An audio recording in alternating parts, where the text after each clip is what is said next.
Hi friends, అందరికీ స్వాగతం అండి. ఇవాల్టి మన ఈ వీడియోలో రానున్న శ్రావణమాసం విశిష్టత, శ్రావణమాసం ప్రారంభం మరియు ముగింపు తేదీలు, అలాగే శ్రావణమాసం ఎన్ని మంగళవారాలు వచ్చాయి, అలాగే ఎన్ని శుక్రవారాలు వచ్చాయి, అదేవిధంగా శ్రావణమాసంలోని సోమవారాలకు గల విశిష్టత, శ్రావణ శనివారంకి గల విశిష్టత కూడా ఈ వీడియోలో చూడనున్నాము. చాంద్రమానాన్ని అనుసరించి ఉన్న 12 నెలల్లో 5వది అత్యంత పవిత్రమైనది శ్రావణమాసం. ఈ నెలలో పౌర్ణమి నాడు చంద్రుడు శ్రవణం నక్షత్రంలో సంచరించడం వల్ల శ్రావణం అనే పేరు వచ్చింది. శ్రీ మహాలక్ష్మికి అత్యంత ప్రీతి పాత్రమైన శ్రావణమాసం పూజలు, నోములు, వ్రతాలు, ఉపవాసాలతో నెల మొత్తం భక్తితో నిండిపోతుంది. పైగా శ్రీ కలియుగ దైవం శ్రీ వెంకటేశ్వరుడి జన్మ నక్షత్రం శ్రవణం. అందుకే ఈ మాసం అత్యంత విశిష్టమైనది అని భావిస్తారు. ఈ నెలలో చేసే చిన్న కార్యమైన అనంతమైన ఫలితాన్నిస్తుందంటారు పెద్దలు.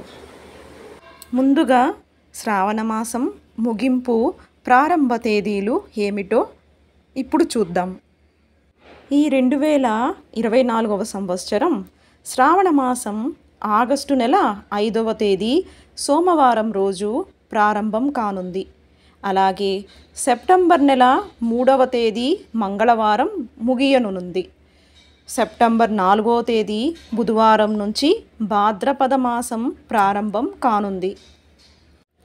ఇక శ్రావణమాసంలో ఎన్ని మంగళవారాలు వచ్చాయో చూద్దాం. శ్రావణ మంగళవారాలు వివాహితులకు అత్యంత ప్రత్యేకం. కొత్తగా పెళ్ళైన అమ్మాయిలు ఈ నెలలో మంగళగౌరి వ్రతం చేసుకుంటే దాంపత్యంలో సుఖ సంతోషాలుంటాయని, తామెప్పుడు సుమంగలిగా ఉంటామని విశ్వసిస్తారు.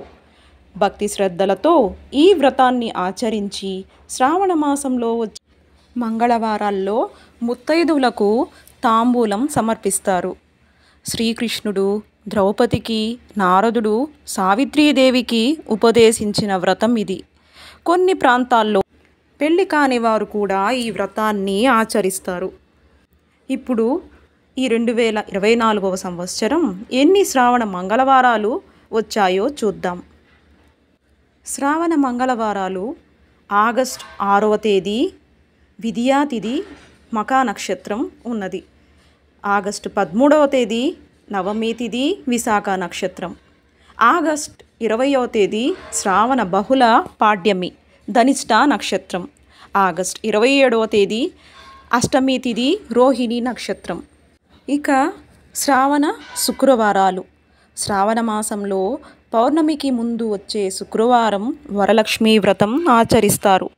శ్రావణ శుక్రవారం రోజు సిరుల తల్లిని పూజిస్తే అష్టైశ్వర్యాలు సిద్ధిస్తాయని, భోగభాగ్యాలు కలుగుతాయని, సుమంగళీయోగం కలుగుతుందని నమ్మకం.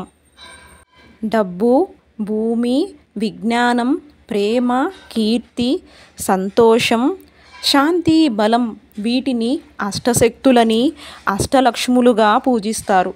ఈ శక్తులన్నీ సక్రమంగా ఉన్నప్పుడే ఆయురారోగ్య ఐశ్వర్యాలు కలుగుతాయి. శ్రీ మహాలక్ష్మికి అత్యంత ప్రీతికరమైన శుక్రవారం పూజిస్తే ఇవన్నీ చేకూరుతాయని శ్రీ సూక్తంలో ఉంది. అష్టలక్ష్ములలో ప్రత్యేకమైన వరలక్ష్మీదేవిని శ్రావణ శుక్రవారం రోజు ఆరాధిస్తారు.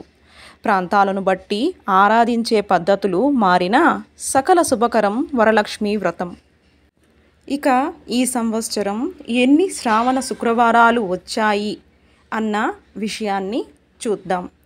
ఆగస్టు నెల 9వ తేదీ పంచమి తిథి హస్త నక్షత్రం రోజు మొదటి శుక్రవారం. ఆగస్టు 16వ తేదీ ద్వాదశి తిథి, అంటే ఈరోజు 2 తిథులు కూడా ఉన్నాయి. ఏకాదశి తిథి, ద్వాదశి తిథి 2 తిథులు ఉన్నాయి. నక్షత్రం మూలా నక్షత్రం. ఈ రోజున శ్రేష్టమైన రోజు. ఇక ఈరోజు వరలక్ష్మి వ్రతాన్ని ఆచరించే రోజు. ఆగస్టు నెల 23వ తేదీ చవితి తిథి రేవతి నక్షత్రం ఉంది. అలాగే 4వ శుక్రవారం ఆగస్టు నెల 30వ తేదీ ఈ రోజున కూడా ద్వాదశి తిథి త్రయోదశి తిథి 2 తిథులు ఉన్నాయి. ఇక నక్షత్రం పునర్వసు నక్షత్రం. ఇక శ్రావణ మంగళవారాలు శ్రావణ శుక్రవారాలతో పాటుగా శ్రావణ సోమవారాలకు కూడా అంతే విశేషముంది. దక్షిణాయనంలో అత్యంత ఫలప్రదమైన నెలల్లో శ్రావణం ఒకటి. శివకేశవుల భేదం లేకుండా పూజించే మాసం ఇది. ఈ నెలలో వచ్చే సోమవారాలు పరమేశ్వరుడికి అత్యంత ప్రీతికరమైనవి. సాధారణంగా శివయ్యకు సోమవారాలు ప్రత్యేకం. కార్తీక మాసం శ్రావణంలో వచ్చే సోమవారాలు మరింత ప్రత్యేకం.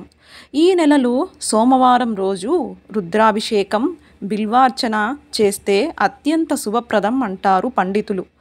ఈ మాసంలో వచ్చే సోమవారాలలో పార్వతీదేవికి కుంకుమ పూజ చేస్తే 5వ తనం కలకాలం నిలుస్తుందని విశ్వసిస్తారు. ఇక శ్రావణ శనివారాలు.